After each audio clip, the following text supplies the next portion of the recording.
Hello, this is Candy with eyes2jesus.blogspot.com, and welcome as we continue our study going through the whole book of Acts. Today we're up to Acts chapter 23. You can follow along in the NRSV UE that I'll be reading from, or from any Bible translation that you would like, or you can just listen, not follow along. You can watch previous videos if you like, or just jump right in right where we are. But if you're following along, let's flip over to Acts chapter 23. And this isn't going to be a very long study. Not that this is a short chapter. I mean, it's a pretty good average length chapter. But there's not a whole lot of things to expound on in this chapter. So let's jump on in this. So starting with verse 1, it says, "While Paul was looking intently at the council, he said, 'Brothers, up to this day, I have lived my life with a clear conscience before God.'" Now, if you look at this in the Greek, we see a little bit more detail where it says brothers. That's not brothers. The Greek word for brothers in this context would be adelphos, but the Greek word used here is anur, which is literally men. So he's not referring to the Jewish council that he's being brought in front of as his equals. When you say brothers or brothers and sisters, those are your equals. But he is speaking with more of a higher title of respect. He's upgraded it where he's not calling them brothers, he's calling them men. So, and that fits because everyone in the council at that time was male. All right, so it should be men. Up to this day, I have lived my life with a clear conscience before God. In other words, Paul's saying, I'm innocent. I didn't do anything wrong, and I'm confident in that. What's their response on his proclamation of being innocent? Verse 2, "Then the high priest Ananias ordered those standing near him to strike him on the mouth." It's like backhanded on the mouth for saying you're innocent, and he was an innocent man. Verse 3, "At this, Paul said to him, 'God strike you, you whitewashed wall. Are you sitting there to judge me according to the law, and yet in violation of the law you order me to be struck?'" Because it was against the law to strike a Roman prisoner who is uncondemned. So the high priest Ananias commanding that Paul be hit, that was against the law. So he's pointing out, so you just told them to do something against the law, and yet you're accusing me of breaking the law, and I'm innocent. All right, and then also notice he calls him a whitewashed wall. That's one of the terms that Jesus would use for Pharisees, that on the outside they're like a whited sepulcher, all pretty and clean, put together, looks good, holy, pious, whatever, right? But on the inside it was dead, rotting people's bones. So the outside they put out an appearance of piety and holiness, but in their heart it was vile. It was not holiness unto God at all. And so he's kind of got a little nod there. He's referring to a Pharisee the way that Jesus sometimes referred to Pharisees. All right, and then we have verse 4. "Those standing nearby said, 'Do you dare to insult God's high priest?'" Okay, now notice here, the ones who said this to Paul isn't the council, it's those standing nearby. It's probably some men who have gathered nearby who are watching this. And so they speak up and they say, "Do you dare to insult God's high priest?" And Paul said, "I did not realize, brothers, that he was a high priest. For it is written, you shall not speak evil of a leader of your people." Now here when it says brothers, that is the Greek word adelphos, which in this context is brothers. So those standing nearby who said that, he considers his equals. So he refers to them as brothers. But when he talks to the council, he doesn't refer to them as equals. He wants to give them a title of honor, so he refers to them as men rather than brothers. All right, and then Paul said that he did not realize that he was the high priest. Now Ananias was at a distance from Paul, so that's why we see in verse 2 that Ananias ordered those standing near Paul to strike Paul on the mouth. And there is inklings in the Pauline epistles that point to the strong possibility that Paul had a problem with his eyesight, Could have been nearsightedness, could have been something more serious, but that it's possible that he couldn't see that far, and that he didn't know that it was a high priest himself that ordered him to be hit. He thought it was just one of the other Pharisees or whatnot. It's one of the Pharisees on the council. All right, and then he quotes scripture. He says, "You shall not speak evil of a leader of your people." And he was quoting Exodus chapter 22, verse 28 there.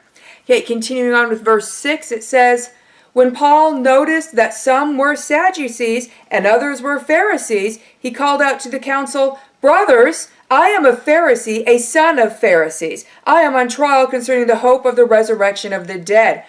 Again, giving us an inkling that possibly Paul's eyesight was why he didn't recognize Ananias. Could be possibly why it took this long for him to notice that some were Sadducees and others were Pharisees. And so Paul is trying to plead to the Pharisees now to plead his case, because as Paul says, "I am a Pharisee, a son of the Pharisees." So he's a Pharisee, and he comes from a family line of Pharisees. And as we read about Paul earlier in Acts, he was taught the Torah, the law, by a very famous Pharisee named Gamaliel that everybody highly respected. And he was known as really knowing the law really well. So he's saying, there's Pharisees and Sadducees here. Well, I'm going to now talk to the Pharisees here a bit, because he's saying the real reason why he's imprisoned here. And the real reason he's in prison, he says, "I am on trial concerning the hope of the resurrection of the dead." Because that's the general gist of it. It's about the Pharisees and the Sadducees choose not to believe that Jesus rose from the dead, because if they choose to believe that, they have to admit that he is the Messiah. Yet we read in the scriptures there was over 500 eyewitnesses of Jesus and his resurrected body, and many of them wrote their own accounts that are on the historical record. This is completely would completely pass in a court of law when you have over 500 eyewitnesses of such a spectacular account. But the importance of the resurrection is not to be played down. It's very important. So let's turn really quick to 1 Corinthians chapter 15. And in chapter 15, let's take a look at verse 17. And that says, "If Christ has not been raised, your faith is futile, and you are still in your sins." So if Christ wasn't raised from the dead, he's not the Messiah, then the way is a farce, and it's no good. Yet we know Christ rose from the dead. There were many evidences, just one of the big ones being he was seen in his resurrection body by over 500 eyewitnesses. So he's pointing out the real reason he's on trial is because they want to shut him up. All right, verse 7. "When he said this, a dissension began between the Pharisees and the Sadducees, and the assembly was divided." And then now here Luke, the one who wrote Acts, he gives us in parentheses here in verse 8, just a little description in case the reader doesn't know, well, what's the big deal about this between the Pharisees and the Sadducees? And it says, "The Sadducees say that there is no resurrection or angel or spirit, but the Pharisees acknowledge all three." Bing! The Sadducees aren't going to believe that Jesus resurrected. They don't believe in the resurrection. They don't believe in angels. They don't believe in the spirit realm. So they're not even buying into people who are demon possessed, right? But the Pharisees believe in all of that. Okay, then verse 9. "Then a great clamor arose, and certain scribes of the Pharisees' group stood up and contended." So they said, "We find nothing wrong with this man. What if a spirit or an angel has spoken to him?" Notice they left out the resurrection part, right? Because if they were to bring up the resurrection part, you'd have to go into, wow, we actually have a whole bunch of evidence that Jesus did raise from the dead, but they don't want to believe that. They don't want to look at the evidence. And Paul is such a strong purporter of the evidence, they're trying to shut him up. That's why he's imprisoned in the first place. All right, so verse 10. "When the dissension became violent, the tribune, fearing that they would tear Paul to pieces, ordered the soldiers to go down, take him by force, and bring him into the barracks." Now, verse 11. This is the key verse. This is the most important verse. This is strong. And this is a promise that also echoes to all Christians who are in Christ. Verse 11. That night the Lord stood near him, Paul, and said, "Keep up your courage. For just as you have testified for me in Jerusalem, so you must bear witness also in Rome." And God's there for all of us. Even if you're in a hard time and you're in a struggling time, look at Paul. He's in prison and people keep trying to kill him and people are lying about him and he's surrounded by people that hate him. And then we have the Romans and they're just indifferent. They don't care. So that can seem very lonely. That can feel like you've been abandoned by God. But we see here, comes to him that night, he stands by him and he encourages Paul. He says, "Keep up your courage." And then he tells him what's about to happen. God says, "For just as you have testified for me in Jerusalem, so you must bear witness also in Rome." So Paul testified for God in Jerusalem by being imprisoned. That drew in large crowds. And so then Paul was able to talk to them about Christ, as we've read in previous chapters. So notice now it says, so you must also bear witness in Rome. So starting in verse 12, the wheels start rolling that start moving Paul towards Rome. So verse 12, "In the morning the Jews joined in a conspiracy and bound themselves by an oath, neither to eat nor drink till they had killed Paul. There were more than 40 who joined in this conspiracy. They went to the chief priests and elders and said, 'We have strictly bound ourselves by an oath to taste no food until we have killed Paul.'" Verse 15, "Now then, you and the council must notify the tribune to bring him down to you on the pretext that you want to make a more thorough examination of his case. And we are ready to do away with him before he arrives." Verse 16, "Now the son of Paul's sister, aka Paul's nephew, heard about the ambush. So he went and gained entrance to the barracks and told Paul." See, God's timing, God's protection. God saw that he would have arranged circumstances, that Paul would be born in Tarsus, so Paul would be a legal Roman citizen, so that now at this time in Paul's life while he's imprisoned, he has to be imprisoned with dignity and be treated well and have a lot more freedom in his imprisonment than if he was not a Jewish citizen who could just be beaten and mistreated and not necessarily have the protection of the law. But the Roman citizens had the protection of the law. Okay, and now we see God arranged so that Paul's nephew would be at the right place at the right time to hear this scheme, where these over 40 Jewish men are fasting from food and water, and they're going to have the Jewish council ask the tribune to bring Paul back out the next day under the lie of, "We want to talk to him some more," when they actually don't, but so that these over 40 men can ambush them on the way to the meeting place and kill Paul.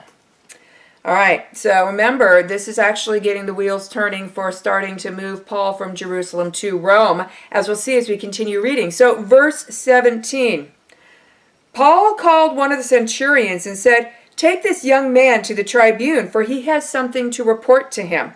So he took him, brought him to the tribune, and said, 'The prisoner Paul called me and asked me to bring this young man to you. He has something to tell you.' Verse 19, "The tribune took him by the hand, drew him aside privately, and asked, 'What is it that you have to report to me?' He answered, 'The Jews have agreed to ask you to bring Paul down to the council tomorrow, as though they were going to inquire more thoroughly into his case. But do not be persuaded for them, for more than 40 of their men are lying in ambush for him. They have bound themselves by an oath neither to eat nor drink until they kill him. They are ready now and are waiting for your consent.'" Verse 22, "So the tribune dismissed the young man, ordering him, 'Tell no one that you have informed me of this.'" So he's going to take action. See, this is a serious situation because even though Paul's a prisoner, he's a Roman citizen, so he's under this tribune's protection. If Paul were to be taken by ambush and killed while in the legal custody of this tribune, he could be in a lot of trouble for allowing a Roman citizen to be gotten by people and killed while he was supposed to be under his protection. All right, so he's got to take action. So he jumps into this right away. We see in verse 23, then he summoned 2 of the centurions and said, get ready to leave by 9 o'clock tonight for Caesarea with 200 soldiers, 70 horsemen, and 200 spearmen. Also provide mounts for Paul to ride and take him safely to Felix, the governor. So he's saying by 9 o'clock tonight, I want you to get together 200 soldiers, 70 horsemen, and 200 spearmen. And he says, and I want you to get Paul to Caesarea, and I'm going to write a letter to Felix, the governor of Caesarea, that you will deliver to him so that he knows why Paul has arrived. And then Caesarea, that's the capital of the Roman province of Judea and was located on the coastline of Judea. So this isn't anywhere near Rome yet, but now he's being brought to the capital of the Roman province located in Judea, to the place called Caesarea. And this is not to be confused with Caesarea Philippi. So this is Caesarea Maritima or Caesarea Maritima. This is Caesarea, Roman province on the coast of Judea. Caesarea Philippi is at the ancient city of Laish, also which became the city of Dan, and it's at the foot of Mount Hermon. And that's where the literal gates of hell are that Jesus preached in front of in the Gospels. But this is Caesarea, the coastal city of Judea, Roman province. Okay, then verse 25, he wrote a letter to this effect. So starting in verse 26 now, we're going to see the letter that the tribunal, that here we learn his name, the tribune's name is Claudius Lysias. And we're going to see the letter that he writes to the governor Felix. So starting in verse 26, Claudius Lysias to his excellency, the governor Felix, greetings. This man was seized by the Jews and was about to be killed by them. But when I had learned that he was a Roman, I came with the guard and rescued him. That's not quite how it went down. They were about to kill him, and he sought to uphold the law, so he got them. But remember, he didn't know Paul was a Roman yet. He was about to have Paul beaten by whips to beat a confession out of him to find out what it was that he supposedly did wrong. When he found out, oh, don't do that, that's when he found out Paul was a Roman citizen, and that would have been illegal to do to a Roman citizen. So he's making himself look good, which is understandable because he's trying to show the importance of the situation, but he kind of glossed over that part and changed the narrative a little bit to make himself look more the hero than he was. Verse 28, since I wanted to know the charge for which they accused him, I had him brought to their council. I found that he was accused concerning questions of their law, but was charged with nothing deserving of death or imprisonment, which means he shouldn't even be imprisoned right now. The reason he's still in prison is for his protection. They're protecting a Roman citizen, and they're still trying to find out, okay, so did he break some law that's against our law that we need to find out about? And while we're trying to find that out, we have to keep him under our protection because all these Jews are trying to kill him. He's a Roman citizen. He needs to be protected. Verse 30. When I was informed that there would be a plot against the man, I sent him to you at once, ordering his accusers also to state before you what they have against him. Therein ended the letter, and at least that part was accurate and correct. So verse 31, so the soldiers, according to their instructions, took Paul and brought him during the night to Antipatris. And they probably stayed the night there at Antipatris. That was between Judea and Samaria. Then verse 32, the next day they let the horsemen go with him while they returned to the barracks. So the soldiers took him probably like halfway, then they returned back to the barracks, and then so now they still have a whole bunch of the horsemen that are still going to go with Paul, bringing him to the governor Felix of Caesarea. Verse 33. When they came to Caesarea and delivered the letter to the governor, they presented Paul also before him. On reading the letter, he asked what province he belonged to. And when he learned that he was from Cilicia, so we'll pause there. Now remember, he read that Paul's a Roman citizen. So he wants to know, okay, well, what province? And then Paul said Cilicia. So Tarsus was the major city of Cilicia. Okay? So then when he learned that he was from Cilicia, verse 35, he said, I will give you a hearing when your accusers arrive. Then he ordered that he be kept under guard in Herod's headquarters. So now he knows, well, so Paul is a Roman-born citizen, so I have to handle this under Roman law, so he has to be treated with dignity. He's going to get more freedoms and be treated better than non-Roman citizen prisoners were, and that he also needs to protect him because he still doesn't know that he's actually done anything wrong. So he's got to wait for the accusers, the Jews accusing him, to arrive and tell him what supposedly Paul did wrong to warrant his being arrested. And that's where we leave off. That's the end of chapter 23. Have a blessed day.